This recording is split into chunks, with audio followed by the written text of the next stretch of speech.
All right, welcome back, Bio 241 students.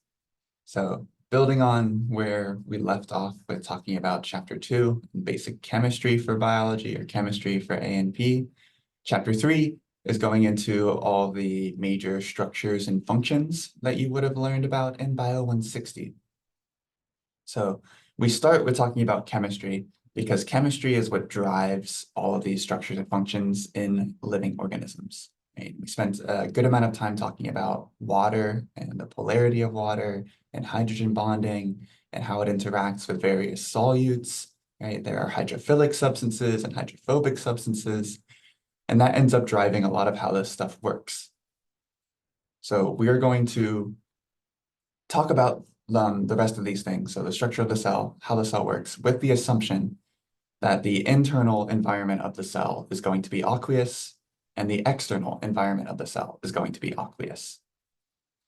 And this is going to be true 99.9% of the time. I mean, the internal environment of a cell is always going to be aqueous. The only exceptions would then be what are no longer living cells, such as the keratinocytes of our skin that make it all the way to the most superficial level of the epidermis. Those cells no longer have water inside them because they are just chocked full of keratin, but they're also no longer alive. They essentially die after they've built up a whole bunch of keratin and are just there to provide that protection from friction. Right? We have multiple layers, like 20 layers of just dead keratinocytes that make up that outer layer of our epidermis. So when looking at living cells and how they function, we will assume that the internal environment is aqueous, so water-based, and the external environment is aqueous, or water-based. And like I said, that's going to drive a lot of how these things work. So whether or not water can make bonds with it is going to determine how it travels throughout these environments.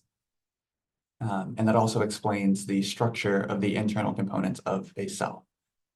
You need membranes that are made up mainly of lipids with a hydrophobic and hydrophilic portion so that they can maintain their structure. So they have heads that interact with the water in that environment. But then their hydrophobic tails pointing towards the inside are going to prevent the free diffusion of a lot of different things. And that makes them selectively permeable. So we get to have this separation of what belongs to the cell versus what belongs to the external environment. And then we have further separation inside of eukaryotic cells like our own, right? Since we are focused on humans specifically. And so all of our individual organelles, like the nucleus, the endoplasmic reticulum, mitochondria, the Golgi apparatus, they all have their own membranes that is going to separate their internal components from the rest of the cell. And that is all based on the interaction with water. So keep that in mind, or if you've already forgotten or don't understand the polarity of water and how that leads to its ability to interact with things, dissolve certain solutes, etc., go back and review that concept quickly because that's going to drive a lot of what we're talking about today. So here are the major concepts that we'll review in this chapter. In this first video, I'm going to work all the way up to membranous organelles. I'll stop before talking about the endoplasmic reticulum. In the second video, we'll pick up there all the way through cell division. So cells in general are quite tiny. Most cells you are not able to just freely see with the unaided human eye. Focusing on humans specifically, we do have a lot of cells that you could visualize without needing the help of technology like a microscope. Right? Muscle cells are quite large. Individual neurons are quite long, even though they're thin and small, and you may not be able to see the structural components in the body of a neuron. You would definitely be able to see one individual neuron if it was laid out in front of you. But lots of cells are much smaller, and you would need help from something like a microscope. So we have some really basic microscopes, light microscopes, that can magnify an image 40, 100, 400 times its size so that you can see it more clearly through that lens. But most of modern day science focused on cellular biology is utilizing electron microscopy. So shooting high-powered electrons through these structures in order to visualize these smaller molecular components. So most of the images, figures that we're going to be utilizing are either animations or computer made, or they are from a microscope, right? Using electron microscopy to get a full visualization of what that looks like at that teeny, teeny, teeny, tiny level. Let's take a quick look at some organelles. We're starting off focusing on non-membranous structures. So again, or if you don't remember this from 160, right, the major division between cell types is eukaryotic and prokaryotic.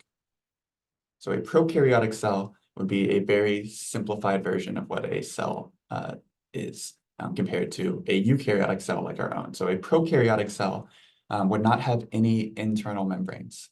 So it has a single plasma membrane completely surrounding the cell, and it would have all the basic components like DNA, proteins, ribosomes, those things that are needed to survive and to be a living thing. But there are no internal membranes. And that's what separates them from eukaryotes or eukaryotic cells. So prokaryotic organisms are things like bacteria and archaea, very simplistic cells when you compare them to something like a eukaryote, like humans. Right? So animals, plants, fungi, protists, those are all eukaryotes. We have eukaryotic cells.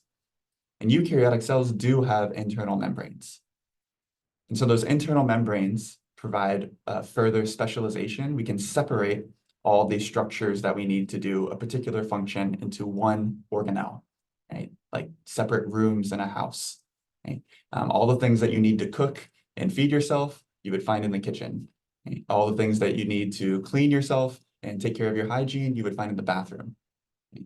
So these internal membranes act as further separation, allowing for specialization. We can put all the things we need for generating lots of ATP into the mitochondria. We can store all of our genetic information and protect it and keep it separate from the rest of the cell and the nucleus. And so that internal membrane system allowed for further specialization of these cells and further efficiency. And then we see that on a larger scale, as we're going to move on to tissues and organs, which is a very similar idea to this separation and specialization, right? We have tissues that take on specific shape and function to provide that one function for that organ, right? Rather than having every single cell in the body trying to take care of every single thing that this trillion cell body needs to take care of. So there are some structures in our cells that do have their own internal membranes, and we're going to talk mainly about those in the next part of this lecture. But we have lots of structures that don't have their own membranes and are just free floating, but do play a critical role in the function of our cells. So we're going to start off there. So some of the structures visible in this first image are going to be our centrosomes and centrioles. These are groupings of proteins, essentially, that are going to end up creating networks of our cytoskeleton. The cytoskeleton itself is considered a non-membranous structure. We don't have any lipids surrounding these protein fibers, but the cytoskeleton consists of different types of fibrous proteins, or at the very least, there are some globular, circular, round proteins that end up making fiber-looking structures. And so this provides structural support. This creates a network that our cells can use to like tracks, like train tracks, to carry things around the cell. This provides extra cellular structures like cilia and microvilli and flagella. There's only one cell type in humans that has a flagella, but that is something we'll talk about. Right? And these are just extensions of those protein fibers pushing the plasma membrane into these little folds. So here you can see microvilli, which is something you would see in like your intestinal system to increase the surface area of the plasma membrane and provide further room for nutrient absorption, or in our lungs to do a similar thing, but with gases like oxygen and carbon dioxide. It's just taking a closer look. So centrosomes and centrioles are essentially like the nexus for some of these protein fiber networks. You can see them sitting here.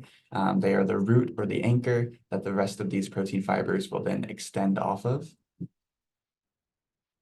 Here we see a closer look at some parts of the cytoskeleton. Like I said, this goes throughout the cell and provides various benefits, and we'll look at specifics of the cytoskeleton in a few slides here. Okay. And now we're looking at some of those extensions with things like cilia. So cilia and microvilli are very similar. I believe I have a whole slide looking at that difference, right? But these microvilli are extensions that are used to increase surface area. So like I said, for like absorption of nutrients in the digestive system or absorption and release of gases in the respiratory system, right? They are just pushing the plasma membrane out, increasing how much of the membrane is interacting with that environment.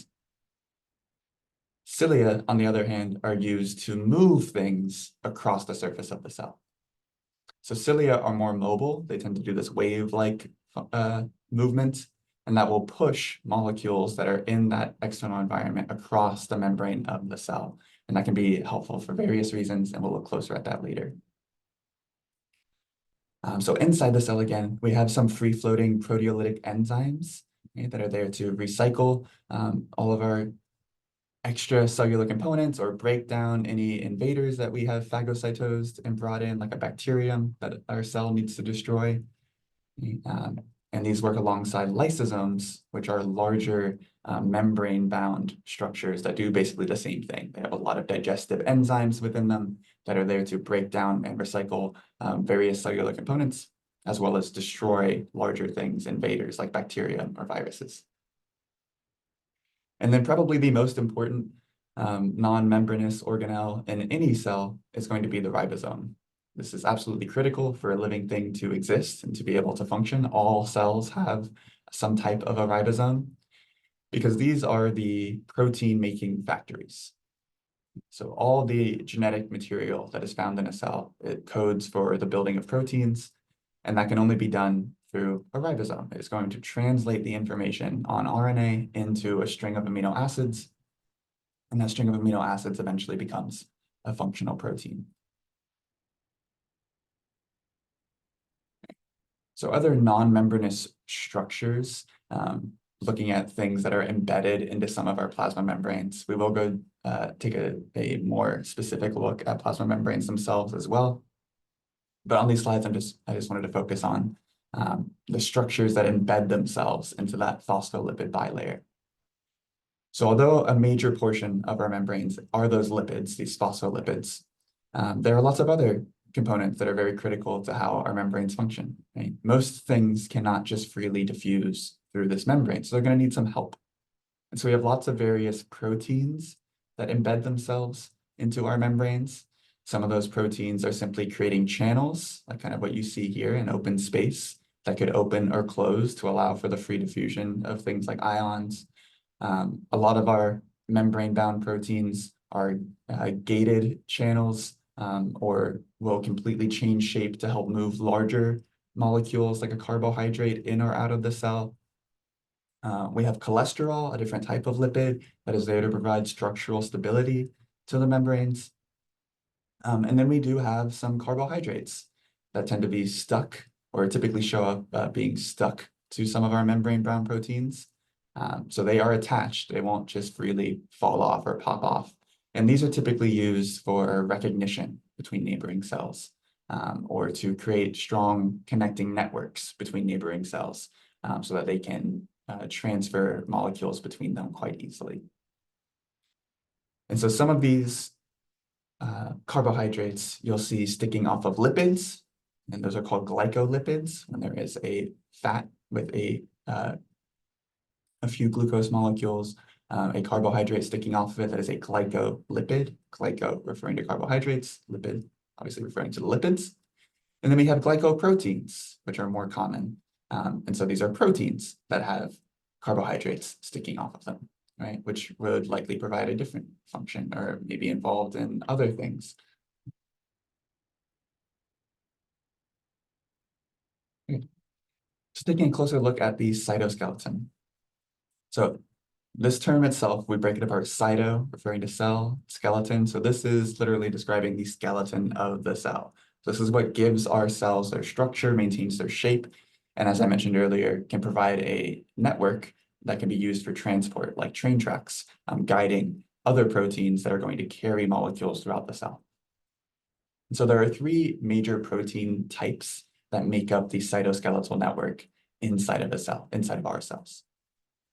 And so those three types of proteins are actin filaments, microtubules, and intermediate filaments. And so these can be identified structurally through a few different things. Actin filaments are typically the thinnest, and they have these bundles of little globular proteins. Microtubules are the largest, and they, as the name suggests, they make a tube-looking structure. So we have a bunch of these globular tubulin dimers that create a cylinder, a tube that is essentially empty in the center. And so these microtubules are often used for those transport systems. I believe I shared a video of a transport protein in a cell that literally walks along these microtubules. It'll be holding something above it, and then its two little feet kind of waddle from one type of tubulin to the next as it walks throughout the cell. And then lastly, we have our intermediate filaments, which are the middle size here. Actin are the thinnest, microtubules are the largest or widest. Intermediate filaments would be in between that size, and they make rope-like fibers that are typically used for structural things. So actin filaments are the most flexible. So typically where there needs to be movement or there needs to be some elasticity to that fiber, you're going to see actin filaments. Microtubules are mainly utilized for movement. They're easily created and broken down very quickly. So utilized to make tracks for carrying molecules throughout the cell. They're utilized when things are being moved literally by that fiber. So when we talk about mitosis, right, and those spindle fibers that reach out and attach to each sister chromatid and then pull those sister chromatids to either side of the cell. Those are these microtubules. As they extend, we're just adding tubulin onto the end of them very, very quickly. And then we will start removing tubulin from one side of it, and that'll shorten the microtubule so they can quickly polymerize and then break apart. And then intermediate filaments would be, I guess, the most stable, right? So for structural parts, you're likely going to see intermediate filaments. So it's kind of described more in detail here. Right? So those structures like keratin are intermediate filaments. That's what makes up our hair, our nails. That's what is being created in large amounts in your skin to end up creating that protective barrier that I talked about earlier. Microfilaments, these actins, are more flexible, so structures that need to generate force or have some sort of movement or flexibility to them, like microvilli, are going to be microfilaments. And then microtubules, although this creates the skeleton of the cell here, really they just create that outer, or not even that outer barrier. They are, like I said, they quickly polymerize and depolymerize, so they can extend and then shorten. They make tracks for movement of molecules like kinesin and dynein. And then they are going to make up those extensions of the plasma membrane, like cilia and flagella. Again, flagella only show up in humans in the sperm cell. There is no other human cell that has a flagella, but they're much more common in prokaryotes like bacteria. So here's an electron microscopy image of these where we've stained the cytoskeletal network in the cell. So looking closer at cilia and microvilli, again, they're easily confused and look very similar. It's these short hair-like projections of the plasma membrane. But microvilli are actin, right? They are microfilaments, and cilia are microtubules. So cilia are easier to polymerize, to create, and then break apart. Microvilli are just there to increase the surface area of that membrane. So they may be flexible and have some movement, but they're not generating force necessarily. They are pushing the plasma membrane out, creating more room for molecules to interact with the membrane and get into the cell, or for molecules to have extra room to get out of the cell. Cilia are there to provide some movement. Okay, I guess that's in a couple slides. So focusing on the terminal web here. So this is also microfilaments, mostly actin filaments here. So this is just a network of those cytoskeletal filaments that would be close to the edge of the plasma membrane, and it acts as an anchor for any extensions like microvilli. Intermediate filaments, like I said, are typically much more structural. They are holding the shape of the cell together, and there's multiple different types. You're not going to be asked to memorize these different types. It's just here to show you those examples of where intermediate filaments show up. another electron microscopy image showing them with different colors. So you can see generally where they're located throughout the cell. Spoke a bit earlier about centrosomes and centrioles. I'm not going to go too in depth here. Rather, I guess this is just pointing out the structure of them now that we've talked about the different types of cytoskeletal fibers. So these centrioles are these organized structures of microtubules. We always end up with 9 of these like microtubule trimers, where there's 3 different cylinders of microtubules organized together, and this ends up being an anchor for other microtubule networks. So those spindle fibers would come from these centrioles. Okay, here's a closer look at a cilia. So since cilia are also microtubules, they have a very similar structure to that centriole, right? These organizations of multiple microtubules into this network that provides an anchor and then extends out and provides a lot of flexibility here for the stroking movements of the cilia. So there's that power stroke that you can see here. So the cilia has the ability to generate force. And again, we mainly use this in human cells to push things across the surface, right? So pushing air throughout our respiratory system to get more oxygen to potentially diffuse into another respiratory cell, and to push carbon dioxide away so that we're not ingesting more of it. Okay. In prokaryotes, cilia can also be used for movements. They don't generate as much force as a flagella or as much directionality as a flagella, but they can, with that power stroke, move an entire cell throughout a water-based environment. Okay. So now looking closer at the plasma membrane and cell membrane transport. Okay. So here's where we get that stronger connection to needing to understand water and how water functions, and thus how that drives the structure and functions of cells. So all internal environments of living cells are going to be water-based. 99.9% of the external environments, so the environment outside of the cell, is going to be aqueous or water-based. And so the membranes that separate the internal components of a cell and the external components of a cell are structured to deal with that environment. So we have phospholipids that make up a majority of our membranes. They have a hydrophilic head that points inwards and outwards, since we have this bilayer structure. So 2 layers of phospholipids pointing in opposite directions. So the hydrophilic heads point outwards in both directions. They can interact with water, so they're not being repelled or pushed away from it. And then the hydrophobic tails point inwards, creating this barrier that doesn't necessarily prevent the diffusion of water or osmosis, right?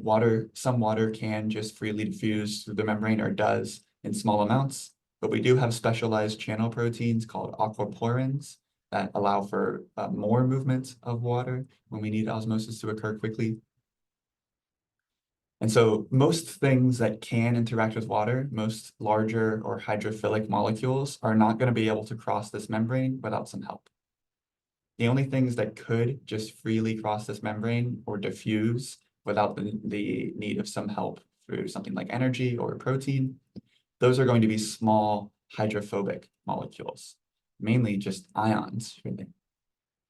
And so we have our plasma membrane, we have lots of embedded proteins creating channels, or that will physically move a molecule itself that make up this structure. So yeah, here's a breakdown, I guess, of what I was just talking about. So the membrane is selectively permeable. Only certain things are able to just freely cross it without some additional help, allowing the cell to have a bit of control over what is getting into and out of it. So control over what is inside its environment. And so things that could freely cross are if they are hydrophobic. And even if they are hydrophobic, there is a certain size cutoff. There's a threshold to how large it could be to be able to just freely cross there. If it's too large to fit in the space between a few phospholipids, it's not going to be able to get into that space and crawl through. So most of the molecules that are just going to diffuse are small and hydrophobic. There are few exceptions that are small and hydrophilic that are just small enough that they can cross through without having major interactions with those phospholipid tails. And so this is not going to require any extra help. This is movement through diffusion. or passive transport. There's no extra energy needed, no protein required to allow for that movement. Any larger and most hydrophilic molecules are not going to be able to cross on their own. They are going to require some assistance, again, from a protein, and usually are going to require some sort of energy in order to get into or out of the cell. So a quick refresher on diffusion. Diffusion, I guess to start with the definition, diffusion is describing the net movement of a solute within a aqueous solution. So naturally, one of the laws of physics or chemistry, whatever category you want to put that into, is that molecules in a small space, in a high concentration, are going to naturally be bumping into each other, which creates kinetic energy, which pushes them away. So whenever you take a high concentration of some molecule, some solute, and you introduce it to new space, such as dropping this block of, we can say this is food coloring, into a now much wider space, this cup filled with water, they are going to naturally start bumping into each other, creating kinetic energy, and that's going to push them away, allowing them to spread out naturally until they evenly distribute throughout the space provided. So that is diffusion. Right? So that kinetic energy from molecules bumping into each other causes them to spread out until they reach equilibrium, which means they have evenly spread out throughout the space available. So there's an even concentration of that solute in every part of this space. So they will always move from high concentration to low concentration. As long as there is no barrier preventing them from moving, they will completely fill that space until they are equally distributed. Osmosis is the special term used to describe the diffusion of water. So water can naturally diffuse as well. And this typically is going to move in the opposite direction. So usually the solutes, the diffusion, the movement of the solute is what we're going to be focused on or looking at. But in the cases of cellular transport, where we have barriers between different spaces, some of those molecules are not going to be able to diffuse to that space. However, they are still generating that kinetic energy. They are still bumping into each other and creating a force, essentially, that wants to reach equilibrium. And so in the case of where we have a high concentration of a solute on one side of a membrane, and that solute is unable to diffuse, that is going to drive the movement of water instead. So rather than these solutes being able to spread out and evenly fill that space on the opposite side of the membrane, water is going to move to where that higher concentration of solutes is, and that is going to create more space for the solutes to spread out. So instead of solutes moving to the space, essentially the space is moving towards the solute, right? And that driving force is called osmotic pressure. So we have a high concentration of a solute on one side of a barrier, of a membrane, that is going to create a pressure that drives the movement of water towards that higher concentration. That is osmotic pressure. That's not a great, there we go. I was looking for this. And so we can see that depicted here. So here is our original scenario where we have a higher concentration of glucose molecules on side B and a lower concentration on side A. Without the barrier shown here, the glucose molecules would simply diffuse until they are equally distributed throughout this space. But because we do have a membrane, a barrier preventing the free diffusion of that glucose, that's going to create an osmotic pressure that drives water to move from side A into side B, creating more space for the glucose on side B. So now this system has reached equilibrium through the movement of that water. Now we have more water, more space on side B than we have on side A. The volume has decreased on this side and increased on this side. The only way that this would be prevented or stopped would be with some sort of mechanical barrier or force that is driving it in the opposite direction. So you can see that if we apply force onto side B, pushing these molecules down, that water is going to be forced to move back over to where there is space for it. It is still going to, that osmotic pressure is still relevant, it's still present, so water is still going to try to get in here, but there's no more room for it to fill, so it just kind of bounces off.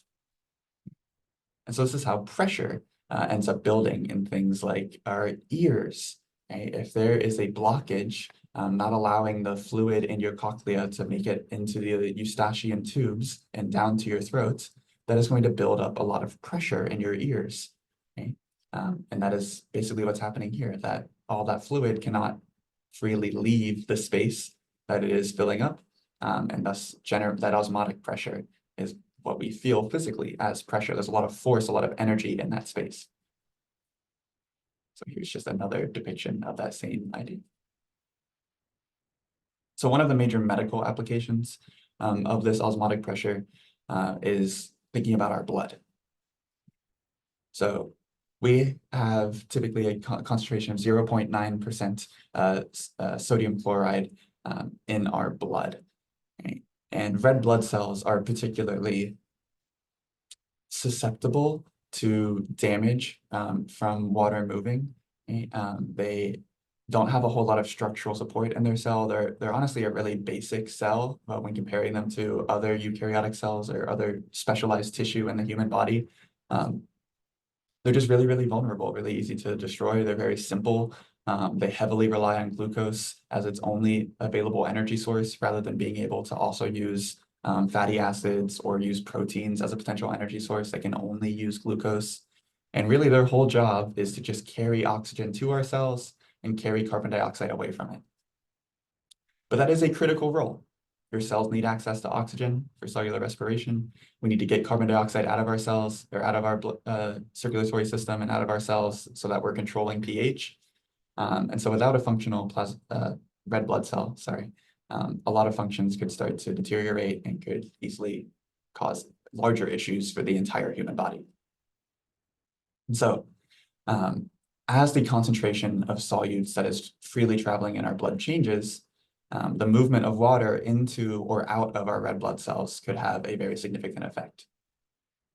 So when the concentration is even, right, the concentration of solutes inside our red blood cells and outside of our red blood cells is the same or isotonic, our red blood cells are functioning normally.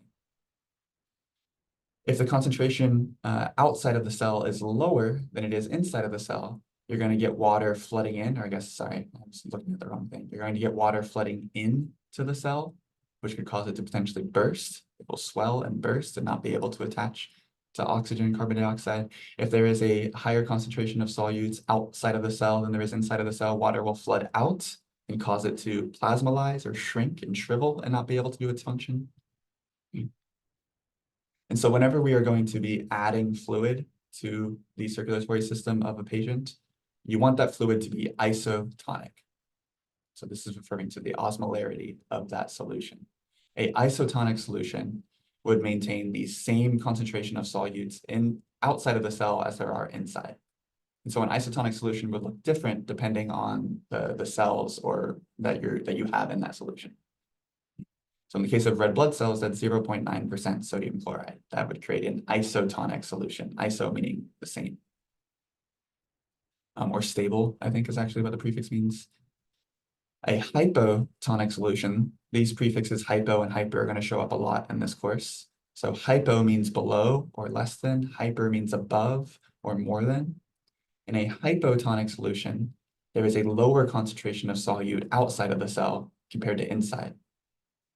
And so if there is a higher concentration of solute inside the cell, that's going to create osmotic pressure that pulls water in, which will cause that cell to swell and potentially even burst or lyse. That's the term for a rupturing of the plasma membrane of a cell. It lyses, and that will destroy the cell. So if there is less solute outside of the cell, water is going to flood in and could potentially cause that cell to burst. A hypertonic solution, meaning there is a higher concentration of solute outside the cell, will do the opposite. It generates osmotic pressure that pulls water out, which would cause the cell to shrivel or plasmolyze like this. So IV fluids are typically going to try to be that perfect mixture, that isotonic 0.9% sodium chloride or saline. Okay. So diffusion and osmosis are both examples of passive transport. Okay. There is no extra energy needed to drive this. This is from the natural kinetic energy that comes from these molecules bumping into each other and generates a force. We do have passive transport that utilizes proteins in some cases. And so we call this facilitated diffusion. So when there is a molecule that needs assistance from a protein, it could still be driven by its concentration gradient. So it doesn't require extra ATP or any extra assistance, addition of energy to drive that movement, but it is being facilitated or helped by the presence of a protein. Like you can see with the movement of glucose here. So when there is a high concentration of blood glucose, glucose will simply diffuse into our cells, but it will require a protein to allow it to do that because it has polar regions to it, so it makes it hydrophilic and cannot simply diffuse across the membrane. But then a lot of our transport processes are going to be active transport. So majority of the time that we are utilizing a protein to move a molecule from one side of the membrane to the other, that is going to require some sort of energy input. That could be directly through molecules like ATP or GTP, or it could be assisted transport, like using the movement of another molecule to create kinetic energy that allows for the movement of the original molecule that we're trying to move. So you can simply think about active transport as any protein-based movement. So any movement of a molecule across the membrane that requires the assistance of a protein and it utilizes energy, requires ATP input. And so that's the most basic version of active transport. And then we have some transport systems that are going to utilize membrane-bound structures like vesicles and lysosomes to either bring molecules into the cell, but keep them separate from the rest of the cytoplasm. So like endocytosis, endo is a prefix meaning into. So this is bringing something into the cell that is going to then be covered in its own membrane, and so it will stay separate from the rest of the cytoplasm. Exocytosis is basically the opposite. There are molecules that are bound by their own membrane. They have their own separation from the rest of the cell, and that is going to be carried all the way to the plasma membrane where they will be released into the external environment without ever needing to mix with the cytoplasm. So again, passive transport does not require the use of ATP. Right? It is passive. There's no extra energy being added. There's that carrier-mediated transport, the diffusion of glucose through a membrane-bound protein. A lot of our ion movements, pause for a second to reframe how I'm going to address this. The movement of ions into or out of the cell is often going to be a major part of signal transduction and starting major processes such as muscle contraction, right, or sending neural signals. That's all going to be based on the movement of ions. And so a lot of these ions are just freely diffusing through the membrane already. So sodium and chlorine, which are our major extracellular ions, are going to be driven to diffuse into the cell. Potassium is the only ion here that's going to be driven to diffuse out of the cell, but we also have ions like phosphate and proteins that play a big role in sorry, the term is escaping me. Thinking about the charge of the plasma membrane, the membrane potential. Thank you. Sorry for bearing with me, or thank you for bearing with me there. So these other ions like phosphate and proteins, these other larger molecules are going to contribute to the membrane potential or the overall charge of the membrane, which plays a big role in diffusion as well. So some key pieces of information here are that we would expect sodium and chlorine to be in higher concentrations outside of our cells. You would expect potassium to be in a higher concentration inside of our cell. And these are the major ions that are going to be moving frequently, either through diffusion, passively. There will be a little bit of movement for both of these into the cell, a little bit of movement for potassium out of the cell. But a lot of the time, the diffusion of these molecules is going to be driven by opening and closing a lot of separate protein channels or physically pumping them, such as with the sodium-potassium pump, which is always going to be pumping out 3 sodium ions and pumping into potassium ions. That helps with retaining the membrane potential. And so although some of these channels, like with assisted or protein mediated transport, like for glucose here, that is considered passive. A pump is going to be active. That is going to require ATP, it's going to require energy to move these things against their concentration gradients. So that brings us to a closer look at active transport. Again, active transport, active requires energy, requires ATP input, and typically this is going to be used to drive a molecule against its concentration gradient, but sometimes it's just required in order to move a larger molecule, right? To power the movements, the transformation of the protein that is allowing this molecule to move. But in most cases, it's because we're moving some solute against its concentration gradient. We're fighting that osmolarity and that osmotic pressure.